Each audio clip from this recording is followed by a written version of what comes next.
9h01, vamos começar. Vou fazer uma pequena apresentação de hoje, do programa de hoje. Eu também sou entusiasta de café, eu adoro. Hoje, eu gosto muito desse Caixa Colonial, que eles fazem uma curadoria e pegam sempre produtos de produtores locais.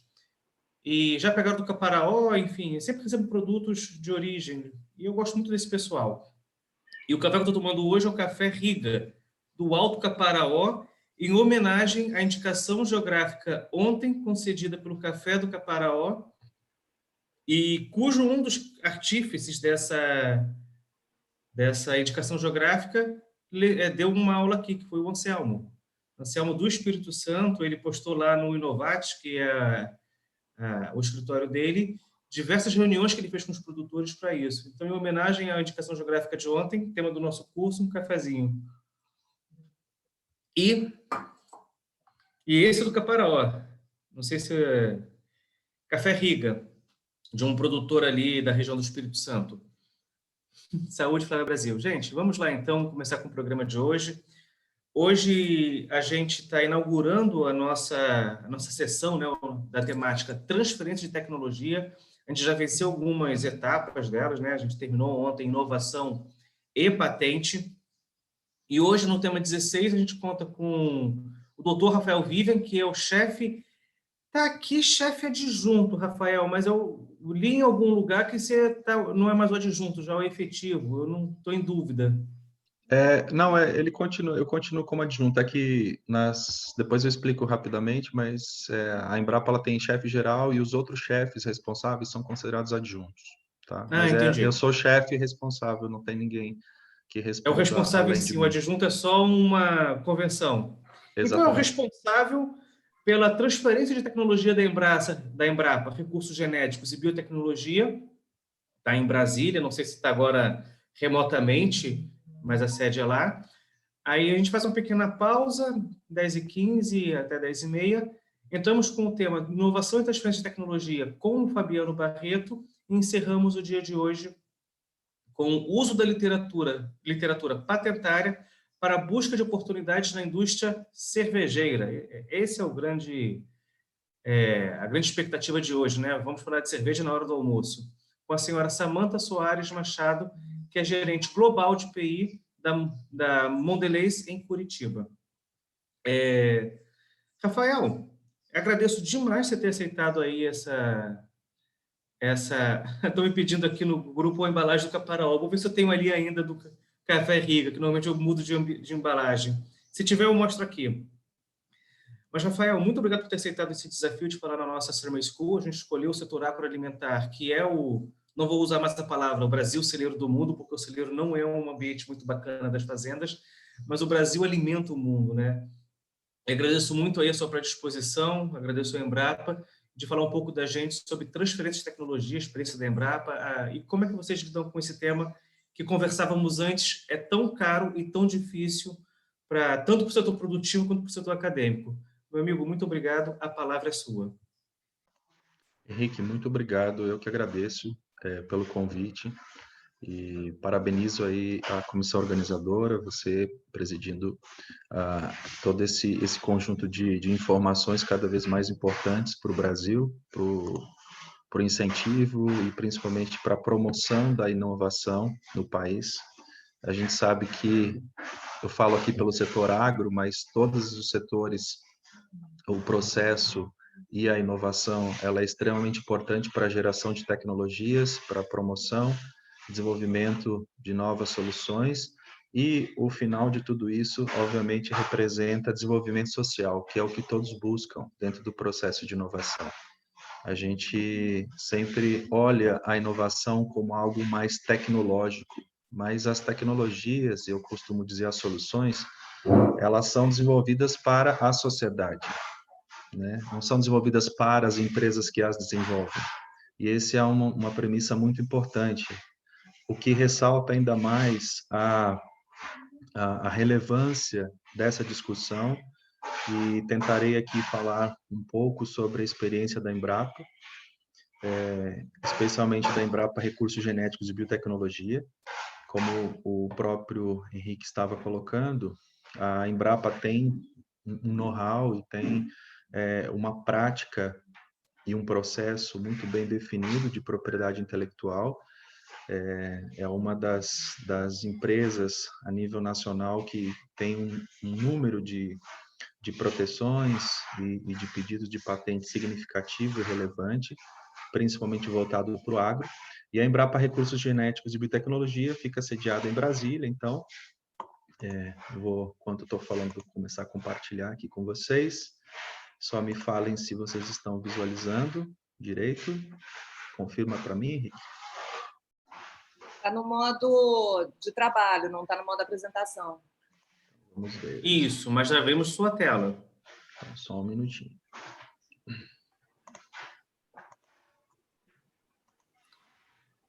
Normalmente F5 faz a apresentação, é o atalho. Ou aqui embaixo. É porque a minha tela ela não está sendo projetada diretamente, mas vamos tentar ver. Oi? E agora? Tá perfeito. Tá bom.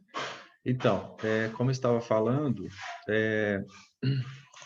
a Embrapa Recursos Genéticos e Biotecnologia, ela fica sediada em Brasília, e nós temos, dentro das nossas atribuições e missão, gerar soluções, gerar tecnologia com muita sustentabilidade para o setor agro, com foco em toda a parte de recursos genéticos, ou seja, nós hoje fizemos toda a manutenção dentro da Embrapa como um todo dos recursos genéticos em nível animal, vegetal e de micro-organismos, e também somos responsáveis principalmente pela agenda de ferramentas em biotecnologia. Toda a parte de transformação, que foi muito em voga nos anos 90 e 2000, e recentemente com múltiplas ferramentas de edição, de genes, transformação, e que vem numa nova dinâmica de soluções para o agro, inclusive muito mais seguras do ponto de vista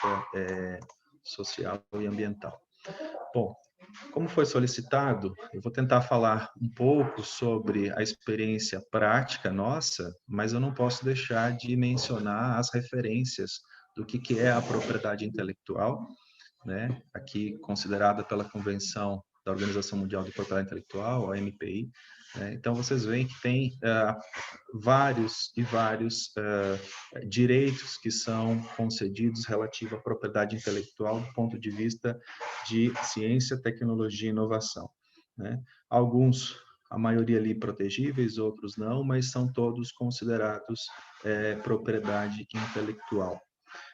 São 9 itens aqui listados, eu não vou me ater a todos eles, porque isso é de conhecimento da maioria de vocês. Dentro dessa base do conceito de propriedade intelectual, é muito importante a gente entender um pouco sobre as legislações pertinentes e adequação jurídica àquilo que as empresas desenvolvem. Quando a gente fala, por exemplo, na Embrapa, trabalha muito com a parte de genética de cultivares, que tem uma legislação específica, né? É a Lei 9456 de 97, na qual a própria Embrapa auxiliou no desenvolvimento e na elaboração desta lei de proteção de cultivares, e ela dá suporte, dá alicerce a qualquer processo de proteção, obviamente, mas também as premissas e as bases para a transferência de tecnologia ou para os negócios, vamos falar assim, de uma forma mais ampla, tá? Porque transferência de tecnologia, ele deve ser visto como uma forma, um modelo de negócio, tá? Além deste que eu citei, que se encaixa dentro da adequação jurídica de um específico produto, inclusive considerado como uma proteção sui generis, nós temos outras, né? Item 1, item 2, item 3. Quando a gente se referir, por exemplo, a direitos autorais, né, que compreende as obras literárias, artísticas, científicas. A gente está falando de uma outra lei, a gente está falando da 9.610 de 98. Quando nós falarmos sobre toda a parte de circuitos fechados, topografia, que se refere a softwares e tal, a gente está falando da lei de 2007, a 11.484. Por que que é importante a gente ter esse entendimento? Porque no processo de negociação e no processo de transferência, todo o embasamento legal do ponto de vista de propriedade intelectual e por isso, as necessidades de desenvolvimento dos modelos de negócio pautados nestas políticas específicas, nestas leis específicas, precisam ser respaldadas dentro dos contratos, sejam eles de transferência ou outros que a gente vai citar aqui. Tá? Então, é muito importante a gente ter essa percepção mais global. Tá? E aí, de uma forma mais abrangente ainda, aqui principalmente pensando em empresas públicas, mas ela não está restrita a ela, dentro de um contexto, um conjunto, né, de suporte legal, nós temos a Lei 10.973 de 2004, que já estabelece a política de propriedade intelectual, e nela você tem que se vocês puderem observar aqui, toda a instituição, né, de ciência e tecnologia, na qual a Embrapa e muitas outras, inclusive todas as universidades aqui se encaixam, elas já tinham, né, por atribuição desta lei ainda neste período, deveriam estabelecer, instruir, instituir a sua política de inovação, com base na lei de propriedade. Né? A partir disso, nós temos ainda o Marco Legal de Ciência, Tecnologia e Inovação, que aí ele é um pouquinho mais recente, ele é de 2016, que é o 13.243, ele vem estabelecer alguns princípios regulamentares da aplicação, né, da própria 10.973, e mais recentemente, no ano passado, nós tivemos o decreto, que está aqui ao lado, o decreto 10.534 de 2020, que regulamenta e estabelece, então, aquilo que já tinha na 10.973 dito como as orientações para a política de inovação. Né? O que basicamente se tem nesse decreto-lei de 2020? Toda a parte de ordenação, coordenação, articulação do ponto de vista dos programas de inovação, de fomento à inovação no setor produtivo, independente de ser do agro ou não, com vias a estimular a produtividade e a competitividade das empresas brasileiras, obviamente, né, que geram inovação no país, de acordo com a lei já citada. E também, como premissa básica dentro desse decreto-lei, todos os mecanismos, então, se estabelecem os mecanismos de cooperação entre os estados, o Distrito Federal e os municípios, para que se promovam iniciativas e alinhamento para políticas federais de fomento à inovação. Por que eu trago esse contexto macro como um todo? Para a gente compreender que, embora nós tenhamos uma ação muito pontual do ponto de vista legal, né, nós temos basicamente agora o decreto e a 10.973, mas nós temos outro conjunto de múltiplas leis, de inúmeras leis, que estão aqui em torno desse círculo, que representam legislações específicas, aqui focado principalmente para as ICTs. A própria, por exemplo, Lei 8666/93, que vocês estão visualizando aqui, ela é específica para a contratação e para basicamente a contratação com órgãos, autarquias, né, federais. Ela, em alguns momentos, ela cria nuances de sombreamento com aquilo de restrição, com aquilo que é estabelecido pela política de inovação, mas muitas outras formas, mecanismos e modelos podem ser exercitados de acordo com as outras nuances de outras leis que dão suporte a esse processo. Essa lei, inclusive, agora ela foi substituída, né? Nós estamos trabalhando hoje dentro do escopo da lei das estatais, que ela é muito mais recente, muito mais aberta, do ponto de vista de flexibilizar o que é contratos administrativos, do ponto de vista de empresas públicas, para o que são contratos vinculados a cooperações técnicas de desenvolvimento, de pesquisa, desenvolvimento e inovação. Tá? Então, isso é só para dar uma visão mais macro de qual é o contexto que nós estamos inseridos quando se fala de propriedade intelectual, e, obviamente, a partir disso é que se estabelece todo o embasamento legal para os contratos, que aqui a gente está, tema da nossa discussão. Eu tentei fazer um resumo rápido aqui, porque nesse pequeno diagrama, quando a gente fala em contratos de transferência, né, o princípio da transferência ele se baseia no quê? Que você desenvolve algo ou você possui algo e você faz, assim como o termo estabelece, você transfere para um terceiro, né? E aí a gente tem que nós temos duas grandes formas de fazer essa transferência.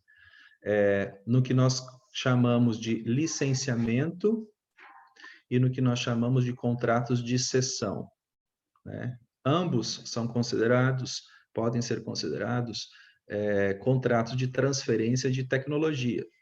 Só que quando a gente vai olhar licenciamento e cessão, nós temos duas grandes diferenças. O licenciamento, geralmente, ele estabelece um prazo, né?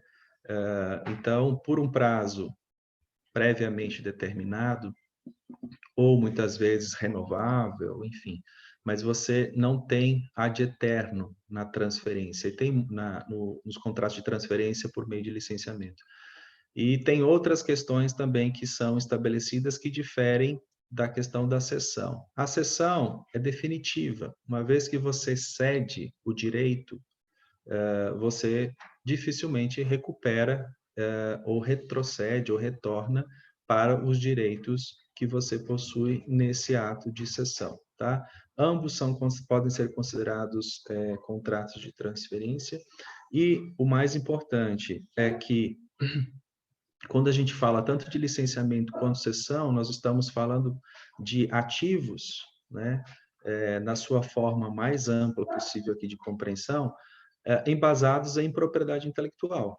Então, quando a gente fala em licenciamento, eu estou falando, me referindo, por exemplo, a know-how, estou me referindo a uma patente, eu posso me referir a um desenho industrial, a uma marca, né? São exemplos aqui de como que a gente estabelece, o que a gente estabelece na transferência por meio de um contrato de licenciamento.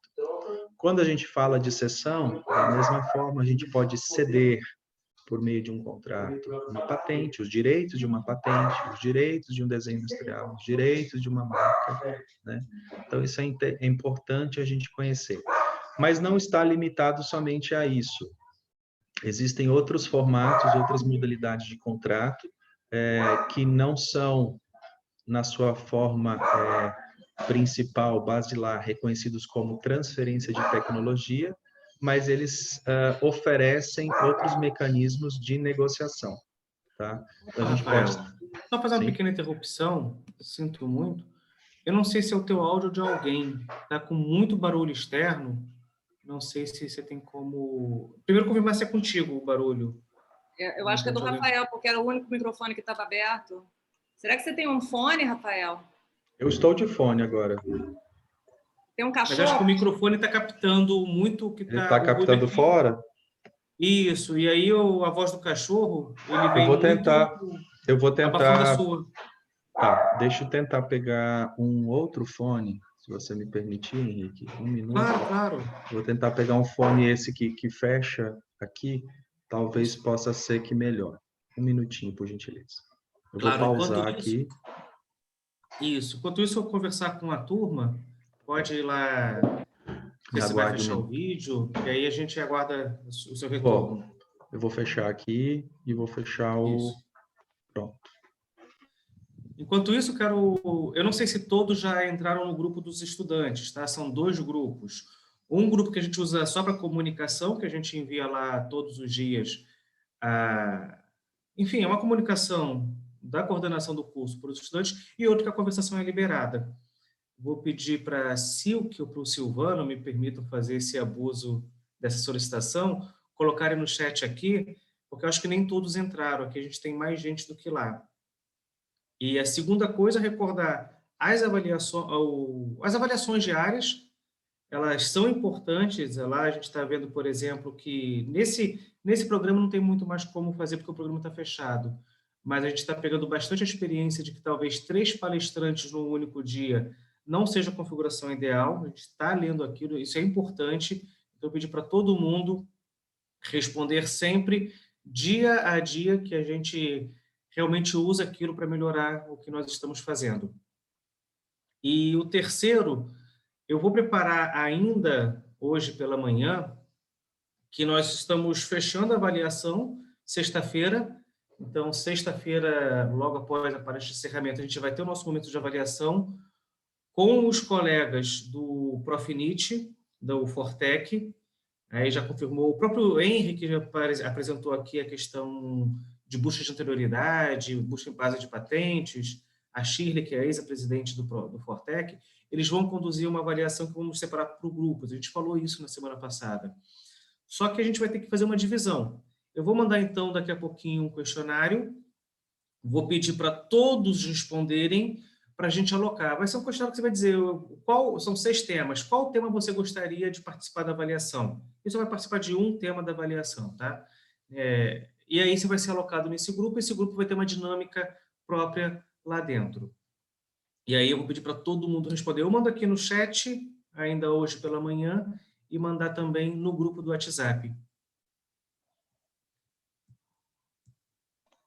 Henrique, vamos ver se melhorou um pouco. Me dá o retorno, ver se reduziu o ruído agora com este fone. Agora acho que reduziu bastante, pelo menos eu não ouço nada externo. Estou até ouvindo a sua voz mais clara.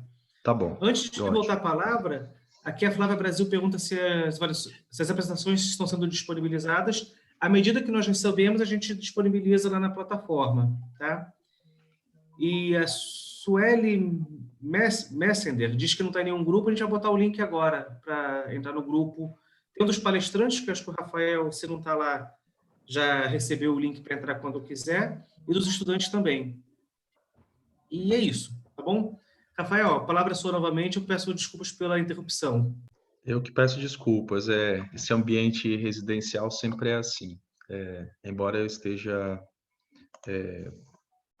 fazendo presencial, mas hoje eu optei pelo home office porque geralmente na unidade está com um problema, eles estão mudando todo o sistema de cabeamento de internet, então eu optei por estar em casa, ficar em casa, tá bom? Bom, então a gente estava falando aqui de um breve resumo dos contratos, né, dos modelos, dos formatos de contrato, e eu estava aqui no final chamando a atenção para a cessão e licenciamento, que são os principais modelos para contratos de transferência de tecnologia, mas também outros formatos que nós temos de assistência técnica ao lado direito da tela, fornecimento de tecnologia e franquias, que também trabalham com a lógica de negociação. Muitos deles se aplicam para as condições onde você não tem propriedade intelectual, né, como é o próprio fornecimento de tecnologia. Nem sempre você prescinde, né, você tem a necessidade de ter uma API por trás disso, mas isso não significa que você não possa fazer negócios em prol de fornecimento de tecnologia. E a Embrapa trabalha, na sua grande maioria, com todos esses formatos: cessão, licenciamento, assistência técnica, fornecimento. A gente só não trabalha ainda com franquias, mas temos o interesse em desenvolver isso para um futuro, principalmente pautado para a proposta de marcas e patentes que a gente está estruturando nesse momento, tá? Bom, o que eu gostaria de chamar a atenção dentro dos contratos de transferência de tecnologia? São 4 pontos principais que praticamente todos os contratos de transferência de tecnologia, eles devem fazer menção, devem ter cláusulas específicas para. O primeiro se refere à lógica de exclusividade, tá? Exclusividade e também as questões de sublicenciamento, que elas estão atreladas a isso. A exclusividade nada mais é do que, se eu faço um contrato de transferência de tecnologia, na sua grande maioria, o parceiro, né, que a gente denomina aqui como o cliente ou aquele que vem a estabelecer alguma relação contratual com a empresa no processo ou de desenvolvimento ou somente de exploração comercial, demanda exclusividade do ponto de vista de exploração dos direitos de IPI, né? E essa exclusividade, não de praxe, a gente exercita ela de várias formas. Ela pode ser uma exclusividade total, absoluta, mas ela também pode ser considerada uma exclusividade parcial. E aí, o que a gente considera como exclusividades parciais?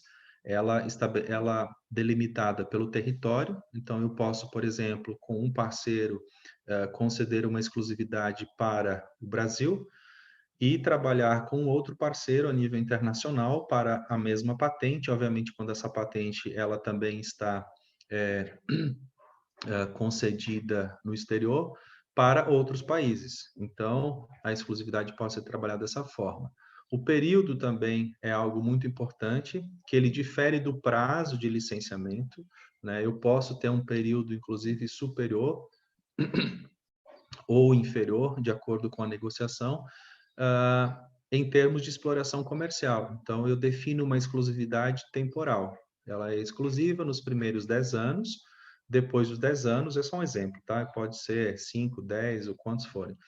Depois do período de 10 anos, a empresa que está licenciando ou recebendo um contrato de licenciamento ou de transferência de tecnologia deixa de ter sua exclusividade. Lembrando aqui que é muito importante, obviamente, quando você negociar a exclusividade dentro de período, você estar atento com os direitos concedidos da propriedade intelectual. Então, eu não tenho como conceder, se for somente pelos direitos de patente, uma exclusividade por período superior àquilo que está sendo concedido pela patente, né? Bom, e tem também, desculpa aqui, só deixa eu fechar o... E tem também uma exclusividade concedida em termos de mercado. A gente trabalha, quando nós trabalhamos principalmente em processos, muitas vezes você aplica um processo para mais de uma finalidade em termos de cadeia produtiva, em termos de mercado. Eu posso ter uma exclusividade para o mercado de químicos, mas não necessariamente eu mantenho essa exclusividade para o mercado, por exemplo, de fertilizantes, que são mercados diferentes e mercados distintos, né? Então, são formas que a gente concede exclusividade e ela tem uma relação direta do que a gente considera como sublicenciamento. Por quê? Porque muitas vezes você faz um contrato de transferência de tecnologia, você licencia os direitos daquela patente, daquela marca, daquele know-how para um parceiro, para um cliente, mas você também quer que aquele cliente ele tenha, né, os direitos de ampliar o seu leque comercial. E ele reestabelece por meio de novos contratos a extensão da licença. Isso é um ponto muito importante nos contratos de transferência de tecnologia, que muitas vezes a gente não está atento. Nós, enquanto Embrapa Recursos Genéticos e Biotecnologia, os nossos contratos, por serem desenvolvimento tecnológico em níveis bem estruturantes, bem básicos, e a continuidade do desenvolvimento geralmente ocorre com o parceiro comercial, nós concedemos direitos de sublicenciamento dos nossos contratos. Então, significa que como aquela empresa ela também está contribuindo no desenvolvimento tecnológico daquela solução, ela também recebe os direitos no contrato de licenciamento, recebe a autonomia em reestabelecer, ou seja, sublicenciar os direitos concedidos por aquele termo que é celebrado conosco, tá? Mas são questões importantes a serem consideradas caso a caso para cada modelo e cada empresa. Nós temos ainda, dentro dos contratos de transferência e de licenciamento, um ponto muito importante que se refere à remuneração, né? Como que se dá, uma vez que eu tenho direitos já adquiridos ou pré-estabelecidos? Lembrando que eu posso ter contratos de transferência de tecnologia para patentes que foram solicitadas, mas ainda não foram concedidas. A gente trabalha muito com a expectativa de direito também, né?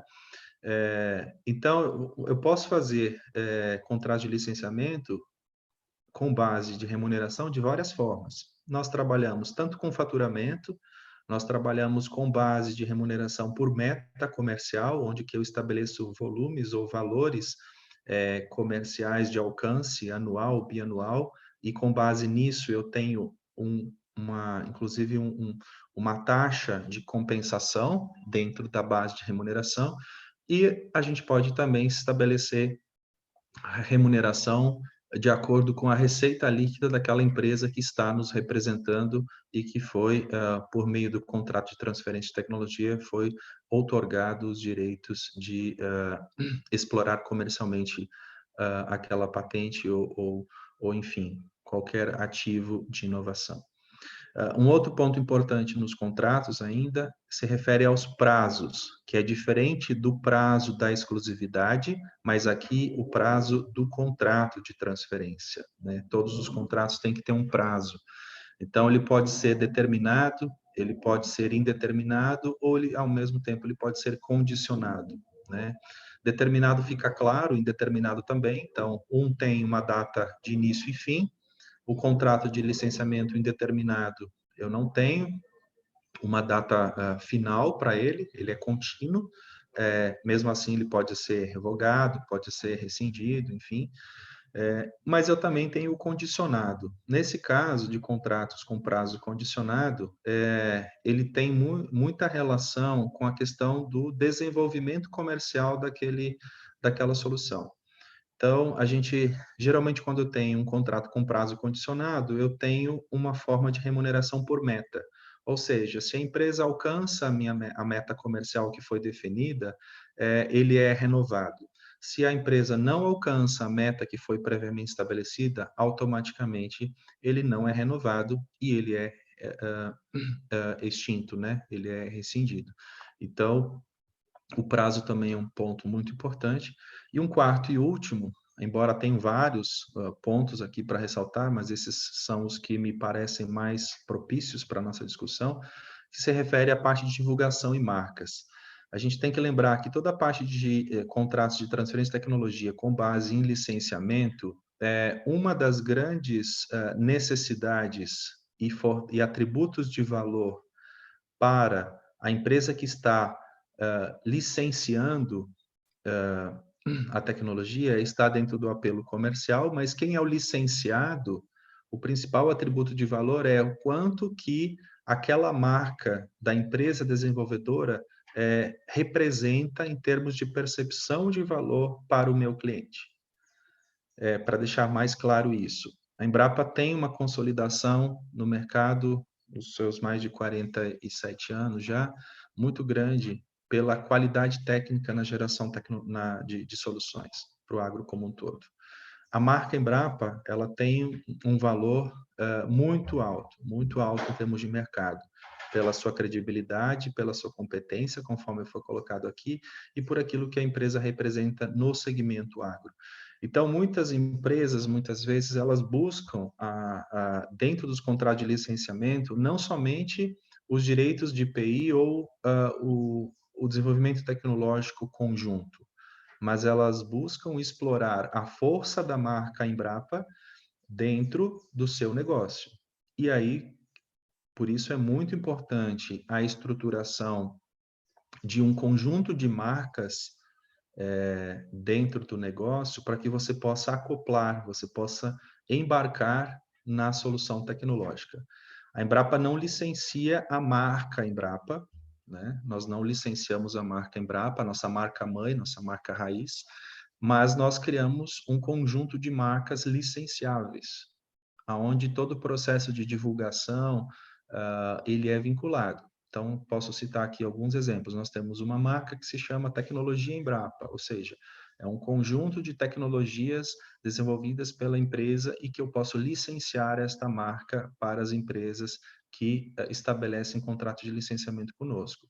Uma outra delas, no segmento de cultivares, é a Genética Embrapa. Então, empresas que representam comercialmente cultivares que têm desenvolvimento tecnológico interno na Embrapa acabam se usufruindo desse selo, né, desta marca genética Embrapa e colocando isso de forma visual na comercialização dos seus produtos, das suas sementes, né? E outros mais, né? Assim como a própria Intel tem né, o selo Intel Inside. Quando você olha o Intel ali, você não tem nada da Intel praticamente, mas a marca é Intel, então é o mesmo modelo, o mesmo princípio que nós utilizamos, tá? E ela pode ser também restrita, né, em termos de divulgação e marca, ou ela pode ser condicionada da mesma forma que eu tenho o prazo, tá? Restrita quando eu estabeleço, por exemplo, eu só quero a minha marca vinculada no produto final, ou não, eu só quero a marca vinculada nas ações de divulgação e promoção, né? E se for condicionada, eu posso estabelecer, inclusive, diferenças de valor de remuneração com base, inclusive, no uso combinado da propriedade intelectual, mais vinculada à tecnologia e aquela também vinculada à sua marca, tá? Bom, dando sequência aqui, é um exemplo hipotético só para vocês entenderem, então, como é que se constitui um termo, né, um contrato, uma minuta de licenciamento para transferência de tecnologia. Ela prescinde muitas vezes de uma propriedade intelectual ou não, como eu já mencionei para vocês, não necessariamente, e geralmente ela vem vinculada a mais de um tipo de ativo. Nesse caso, nesse exemplo que eu estou trazendo para vocês, eu tenho um direito, né, prévio de patente, supondo aqui que a patente já esteja concedida, mas frisando aqui, não necessariamente eu tenho que ter já a minha carta já fornecida pelo INPI, eu posso ainda estar na expectativa de direito, eu posso somente ter o pedido encaminhado, e eu também tenho o vínculo de uma marca. Então, quando eu faço um contrato de licenciamento, eu tenho dois ativos, duas formas, dois tipos de produtos, na verdade, vinculados ao mesmo contrato. Eu tenho um prazo determinado para eles, né? Nesse caso aqui, eu estou hipoteticamente supondo que ele seria exclusivo, com base no território brasileiro. A sua forma de remuneração seria a receita líquida da empresa. Então, a Embrapa receberia royalties a partir da receita líquida da empresa que firmou o contrato de licenciamento, né? Geralmente se estabelece, inclusive, em base percentual, X% sobre a receita líquida. E ainda eu tenho a questão da exclusividade delimitada ou definida para o mercado agrícola e fertilizantes, né? Então, vocês veem que, obviamente, aqui está de uma forma muito simplificada, mas o modelo talvez mais visual que eu encontrei para demonstrar o que seria numa composição, os itens importantes numa composição de um contrato de transferência de tecnologia, tá? Aí vem várias perguntas, certamente. Bom, isso é feito de forma mecânica, feito de forma burocrática? Não. A gente sempre tem que lembrar, o contrato, ele é um meio, ele só é um meio, né? Todo o processo de negociação, ele prescinde de uma fase prévia de relacionamento e negociação com o representante, com a empresa parceira, e antes desse relacionamento prescinde de uma estratégia vinculada a pelo menos um ou mais modelos de negócio, tá? Então, isso é muito importante, porque muitas vezes a pessoa pensa, e eu responsável pela área de transferência de tecnologia da Embrapa Recursos Genéticos e Biotecnologia, eu falo isso praticamente todo dia. As pessoas, elas resumem a parceria num contrato. Eu sempre digo, gente, o contrato é só um meio. A parceria, ela não se dá pelo meio, né? A parceria se dá por um contínuo, inclusive no formato de acompanhamento e gestão. E aí eu quero trazer para vocês aqui, na verdade, isso é um modelo teórico, mas é hoje o que nos define em termos de inovação e tecnologia da empresa, dentro desse modelo estratégico de desenvolvimento de parcerias e, obviamente, vinculado a toda a agenda de negociação e com o setor produtivo.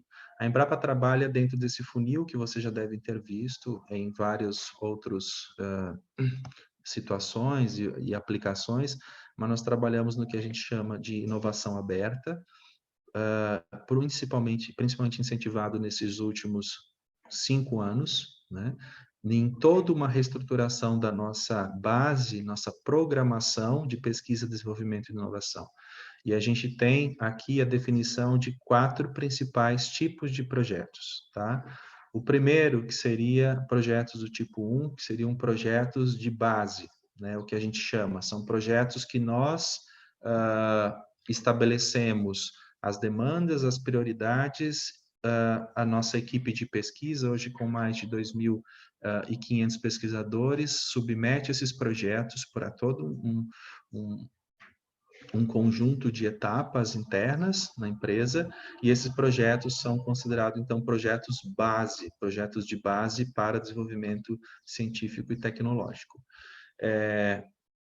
Existem os projetos do tipo 2 e os tipo 3, que são projetos já em desenvolvimento, especialmente dos tipo 3, com empresas parceiras, tá? E os do tipo 2, que são, eu já tenho uma pré-concepção de um resultado, de um ativo, pelo menos pré-tecnológico, oriundo dos projetos tipo 1, e ele entra dentro de um funil que a gente chama de desenvolvimento, porque a pesquisa em si ela está muito vinculada aos projetos tipo 1. Agora, o desenvolvimento dele, ou seja, a partir de um conhecimento muito primário, muito basilar, até chegar num produto, eu tenho um conjunto de ações, inclusive de pesquisa e desenvolvimento, para que eu alcance esse produto, que eu alcance essa solução. Então, esses seriam os projetos tipo 2. Os tipo 3 em específico são chamadas que nós fazemos em conjunto com o setor produtivo. Então, a gente estabelece meios e ambientes, ferramentas para que o setor produtivo traga as suas demandas, e esses projetos são desenvolvidos desde o início com estes representantes externos. A gente estabelece isso por meio de cooperações, obviamente, técnicas e financeiras, podem ser somente técnicas também, mas os resultados, o objetivo principal do projeto tipo 3, que é o seu grande diferencial em relação ao tipo 1 e tipo 2, é que necessariamente ele precisa chegar numa solução comercial. Os projetos tipo 1 e tipo 2 não necessariamente chegam a um produto ou a uma solução comercial. Os tipo 3, sim, até porque ele envolve parcerias com empresas do setor produtivo, e essas empresas, né, as demandas que eles nos trazem e as apostas que são feitas para o desenvolvimento visam claramente o mercado, visam alcançar um produto comercial na ponta, tá? E nós temos ainda os projetos tipo 4, que são projetos de base de desenvolvimento mais ampla e muito na lógica de serviços ou outras formas de inserção da Embrapa dentro do que a gente considera como um projeto, tá? Então, aqui eu vou apresentar para vocês quais são eles, né? Então, os tipo 1, 2, 3 e 4, os 4 que seriam basicamente de apoio ao processo de inovação, mas chamando atenção aqui os tipo 3, que são projetos de inovação aberta com o setor produtivo. E esses são os projetos que têm pautado muito a agenda da empresa, especialmente, como eu falei, nos seus últimos 5 anos, 5, 6 anos. Isso é muito importante porque traz uma ressignificação da pesquisa e do desenvolvimento e, obviamente, por consequência, a inovação. A gente tem sempre que lembrar que a inovação, ela só ocorre a partir do momento em que eu tenho um produto sendo utilizado.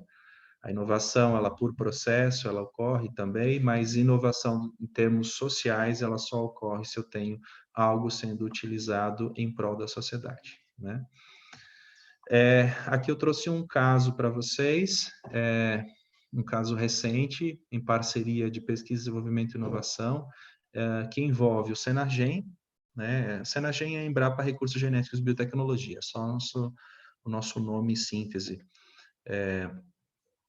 E a empresa, uma startup chamada Criotech, é uma empresa que começou junto com a Universidade de Brasília, hoje uma das startups com uma projeção bastante significativa, com um valuation de quase próximo de 2 bilhões de reais no Brasil. E dentro deste case, eu vou relatar aqui como é que ocorreu, para que vocês entendam um pouquinho como é que foi esse processo de inovação aberta. Então, tudo começou com um projeto de pesquisa, vinculado a alguns pesquisadores da Embrapa Recursos Genéticos e Biotecnologia e de alguns professores da Universidade de Brasília.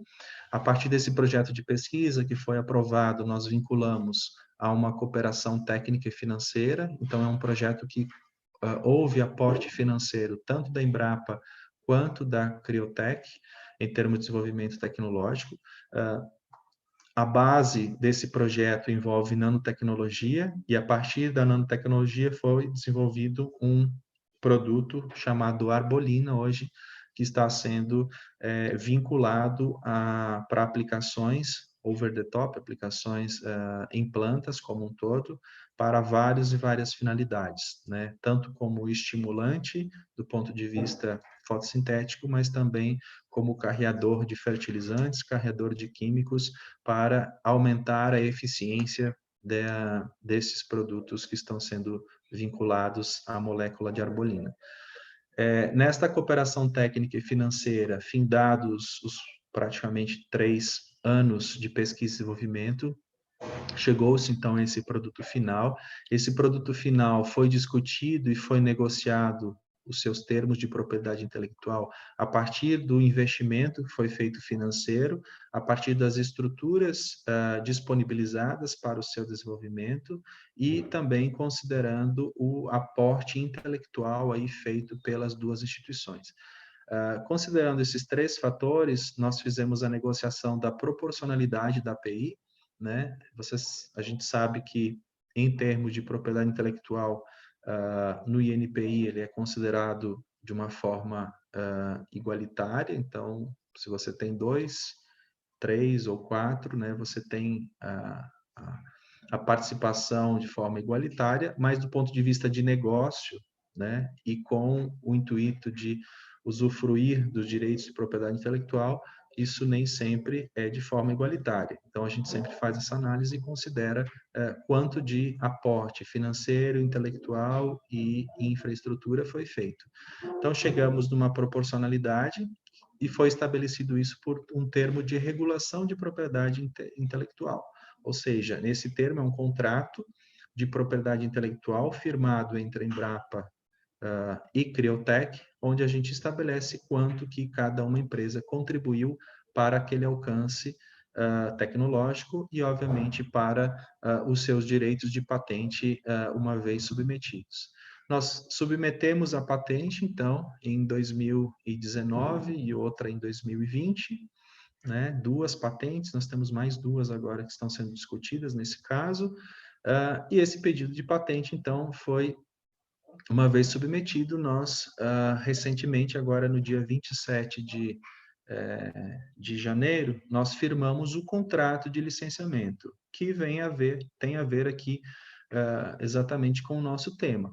É um contrato de transferência de tecnologia por meio do qual a Embrapa está licenciando os seus direitos de propriedade intelectual concedidos, estabelecidos, na verdade, no termo de regulação de IPI, a sua proporcionalidade, ó, evidentemente, para a Criotech explorar comercialmente. Por que é feito dessa forma? Porque, lembrando que a propriedade intelectual aqui ela é partilhada.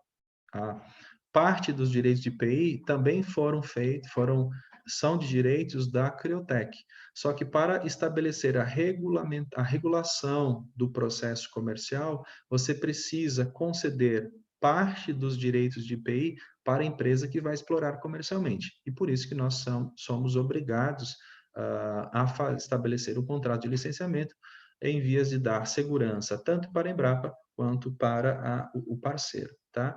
E aí a expectativa é que nós tenhamos até o final desse ano ainda o produto já sendo comercializado com muito êxito, muito sucesso, e é isso que a gente espera, né? Em termos de resultado para a sociedade, resultado para o produtor. E obviamente que uma vez que esse produto seja comercializado, o valor financeiro proporcional a royalties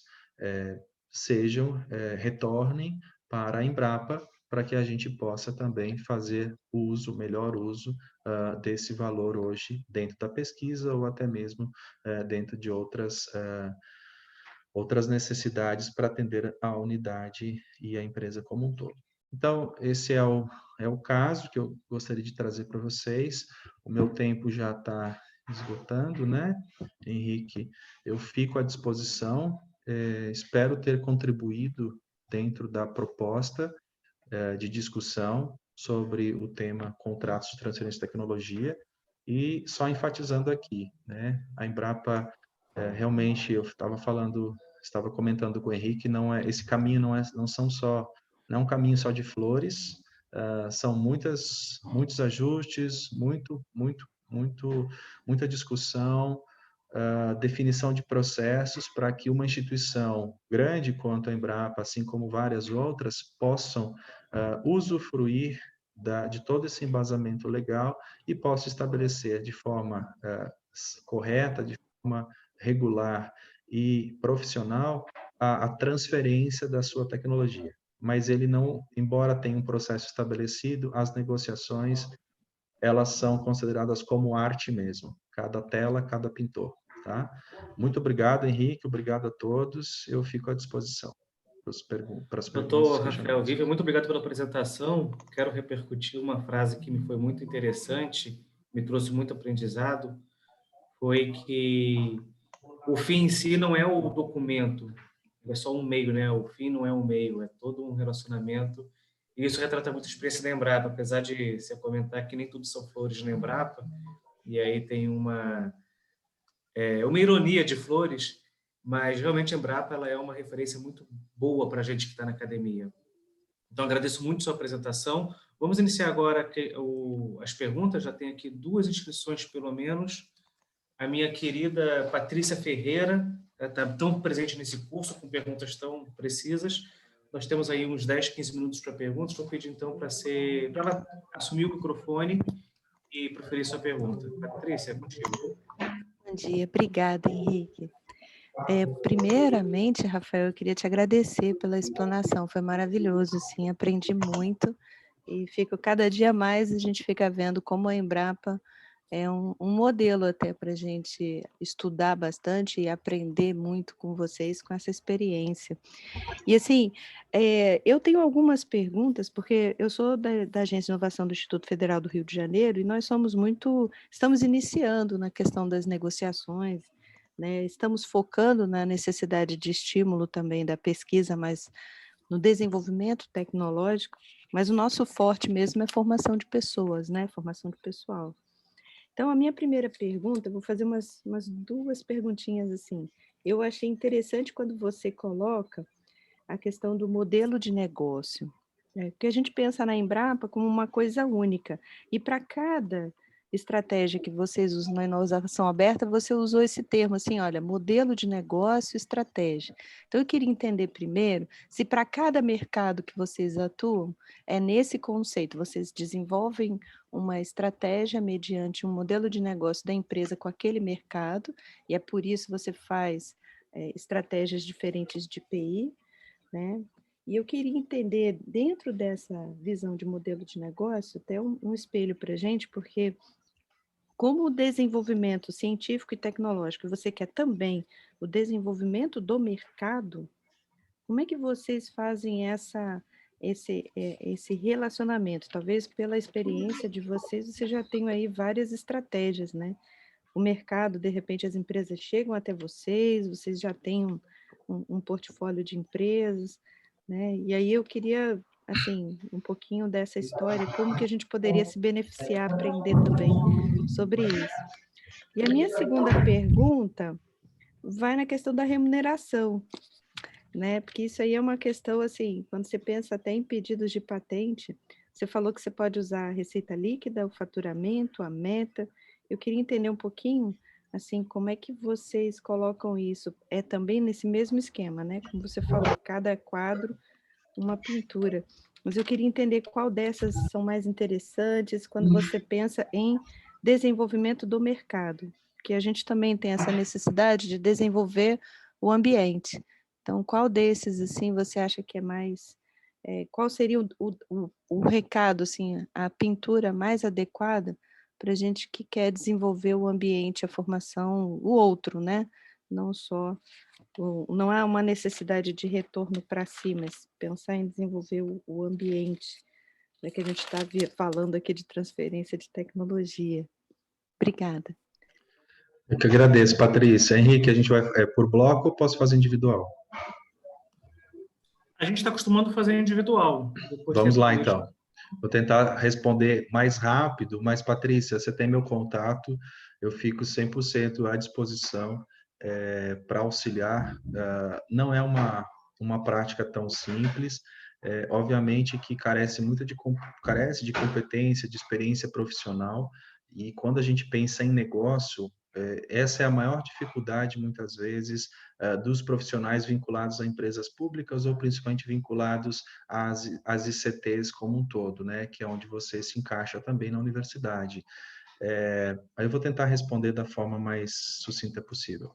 Bom, em primeiro momento, como que eu estabeleço uma estratégia e um modelo de negócio? Em que magnitude, em que amplitude, né? Geralmente, antes, só relembrando, eu também gerenciei a área de marketing da empresa 2018, 19, um pouquinho, quase até o final de 19, 20. Então, para você ter um modelo de negócio, para você ter pessoas, competência, você precisa de profissionais do marketing que tragam o olhar externo para dentro da sua instituição. Esse é o ponto basilar.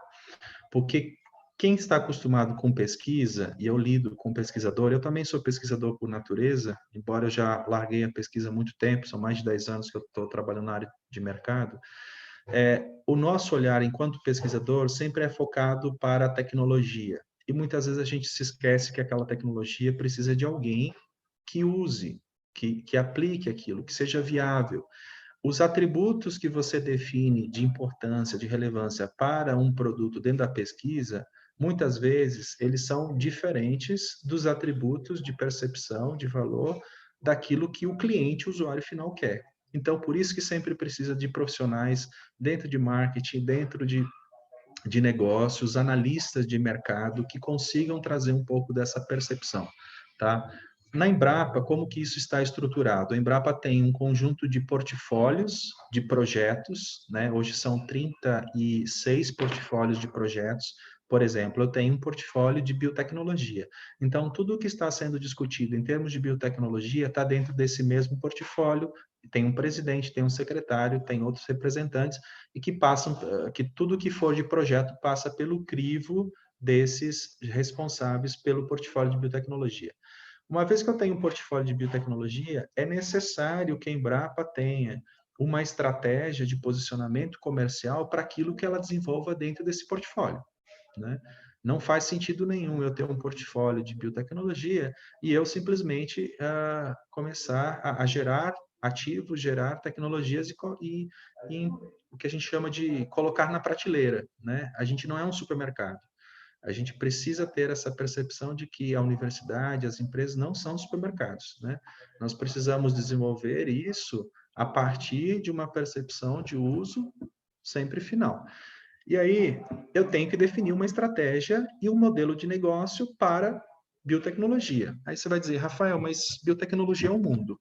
Biotecnologia é um mundo. Eu tenho caracterização, ferramentas de biotecnologia, eu tenho marcadores, eu tenho genes, eu tenho promotores, eu tenho banco de dados, eu tenho várias categorias dentro do portfólio de biotecnologia, categorias de ativos, né? Aí a empresa, obviamente, tem que definir junto com seus gestores, junto com a sua diretoria, quais são as principais apostas. Só que essa decisão, ela deixa de ser do portfólio de projetos e ela passa a ter um representante muito importante, que é o mercado. Então, quem dita como você vai estabelecer a sua estratégia e o modelo de negócio não é a empresa em si, somente com a informação interna. Ela tem que estar pautada pelo mercado. Ela tem que estar pautada pelos indicadores deste mercado de biotecnologia, como que ele é organizado, como ele se insere dentro das cadeias produtivas, quais são os principais diferenciais daquilo que eu gero que o mercado não tem. E a partir disso, então, eu defino um modelo de negócio. Eu posso ter um modelo de negócio mais amplo para a biotech, ou eu posso ter um modelo de negócio por categorias. Então, eu quero me posicionar, por exemplo, com banco de dados, né? Banco de dados especialmente para genes. Eu tenho que ter um modelo de negócio. Bom, aí como é que eu como é que eu valoro esse banco de dados, como é que eu estabeleço formas de negociação desse banco de dados, para que tipo de público. Aí eu estou começando a definir o meu modelo de negócio, né? E lembrando que modelo de negócio, na sua grande maioria, ele tem que ter uma remuneração, né? Eu não gero, hoje tem uma premissa dentro da Embrapa, o seguinte, se eu gero um pedido de patente, eu tenho que ter pelo menos uma negociação em vias comerciais para ser estabelecida. Eu não vou fazer uma patente simplesmente por fazer ela, porque ela gera custo, eu tenho custo operacional dessa patente, mas eu tenho o custo de competência interna que é muito maior do que o custo das taxas junto com o INPE, por exemplo, com o INPI, né? Então, e aí vem já a resposta para a segunda. Bom, e qual é o melhor modelo de remuneração? O melhor modelo de remuneração geralmente é aquele que atende a empresa e, no caso, a gente, né, a Embrapa, e a empresa parceira também. Hoje, nós temos que ter uma palavra muito evidente, flexibilidade. A flexibilidade, ela é tudo dentro do relacionamento com parceiros. Então, nós usamos normalmente receita líquida. Por que receita líquida? Porque você desconta impostos, você desconta taxas, né? E a partir do líquido, você estabelece lá um percentual médio, 3%, 4%, dependendo do mercado, para retorno no caso, a Embrapa, né? Ou a empresa que está licenciando. Mas existem outros modelos, outros formatos. Receita líquida hoje é o que a gente mais utiliza, mas, ao mesmo tempo, alguns mercados pequenos, instáveis, é bom trabalhar com meta, porque você cria estímulo ao processo de produção e você cria estímulo comercial, tá? Acho que respondi, mas fica o meu contato aí, Patrícia, vai ser um prazer contribuir com vocês. Muito obrigada. Obrigado pela resposta, Rafael. Patrícia, agradeço também sempre a constante participação no nosso programa. Vou passar agora a palavra para a segunda pergunta, que é da Tamires Campos. Tamires, você pode assumir o microfone e proferir a sua pergunta. Bom dia. Obrigada, Rafael, pela apresentação. Parabéns. Vou tentar ser mais ágil. Eu trabalho no NIT da Universidade Federal de Viçosa e é uma universidade com uma vocação agrária muito grande. Então, a gente está com é bem pontual mesmo, não sei se seria o seu setor, mas fazer uma questão, perguntar se isso acontece também na Embrapa. A gente tem hoje um interesse muito grande, a universidade desenvolve tem programas de melhoramento de várias variedades de planta, né? Então, por exemplo, nós temos um programa para melhoramento de soja, e é um programa que demora até você conseguir alcançar uma cultivar com as qualidades, características necessárias para proteção, isso é algo demorado. E ao longo desse projeto, são desenvolvidas sementes que ainda não estão aptas para serem protegidas, né? Aquela variedade não é ainda uma possibilidade de ser protegida como cultivar, mas já são, algumas sementes são materiais genéticos com algumas características interessantes. Então, a gente vê um interesse muito grande de produtores em obter essas sementes, que não é que a universidade está produzindo, seria realmente excesso de pesquisa, né? O que sobra daquilo que vai sendo desenvolvido, e a gente não consegue hoje, não é escoar, mas não consegue hoje autorizar que essas pessoas, esses produtores, tenham acesso a esse material, porque ainda não é um material protegido, é um excedente de pesquisa. Então, fica esse interesse nesse material com algumas qualidades interessantes, mas, ao mesmo tempo, a gente não sabe como lidar com isso. Então, é saber se você já teve algum contato com alguma situação similar. Tamires, obrigado pela pergunta. Eu fui gerente de mercado na parte de cultivares 5 anos na Embrapa, tá? Então, é um mercado que eu conheço bem. O que eu posso te falar? Hoje, a Embrapa, mercado de cultivares é mercado para grandes, especialmente commodities, milho e soja, né? E algodão, ocupam praticamente 70% do mercado de commodities. É um mercado complexo para empresas públicas atuarem, principalmente pelo seu braço comercial, né? Nós, enquanto Embrapa, passamos muito tempo estruturados por meio de fundações, não fundações tipo Funarb, não, as fundações de apoio à pesquisa, tá? E essas fundações, elas ainda apostam nos programas de melhoramento, desenvolvem as cultivares em conjunto com os programas de melhoramento, né? Fazem aportes financeiros e elas têm, pelo aporte, elas têm o direito da exclusividade na exploração comercial. Qual é a grande dificuldade? A grande dificuldade é que essas fundações são representadas por associações de produtores de sementes, né? É uma classe pequena, você sabe disso, ela é restrita no Brasil. Mas os grandes programas, assim, não é o grande programa de melhoramento, porque o programa de melhoramento da Embrapa de soja é imenso, né? Nós temos um aporte financeiro muito alto, inclusive está sendo discutido hoje como que seria as nossas estratégias para os próximos 5 anos, né? Mas é um mercado que dificilmente uma empresa, seja a UFV ou seja a Embrapa, conseguiria competir nos moldes hoje que nos são permitidos, né? Nós temos limitações comerciais, os nossos representantes comerciais praticamente estão dentro da cadeia produtiva, obrigados a cumprir obrigações junto com os grandes players, que hoje são pouquíssimos, né?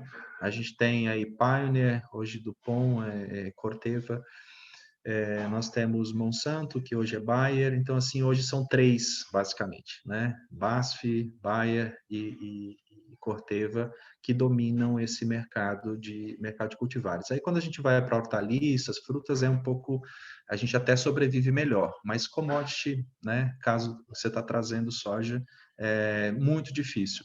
A gente tem uma iniciativa de iniciar o licenciamento de linhagens, em vez de chegar ao produto final cultivar, tá? No caso de vocês, quando você já tem um material, que eu estou entendendo que sejam materiais já estabilizados, né? Vocês podem, sim, fazer a comercialização, mas vocês não produzem sementes. Vocês produzem semente, no máximo, acho, genética. E dali para frente, vocês devem ter produtores, multiplicadores de sementes, credenciados junto ao Ministério e tal. É possível fazer isso? Né? A gente também faz, a gente comercializa semente para produtores de semente, a gente comercializa semente genética. O que nós estamos fazendo nos últimos anos? Ao invés de cobrar royalty, esperar que aquele produtor multiplique, depois comercialize, aí eu tenho que fazer checagem de nota fiscal, eu tenho que fazer toda uma gestão em cima do processo, eu já estou embutindo na comercialização da semente genética um adicional que em média vai de 3 a 4 vezes do valor normal da semente. E aí, uma vez que ele paga, ele já não precisa mais retornar para a Embrapa, tá?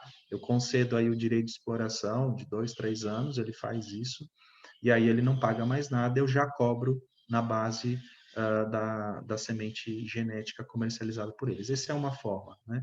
Mas para entender melhor e para auxiliar vocês, fica aqui meu contato, pode mandar por e-mail e eu tento ser mais específico aí, mais detalhista na resposta, tá?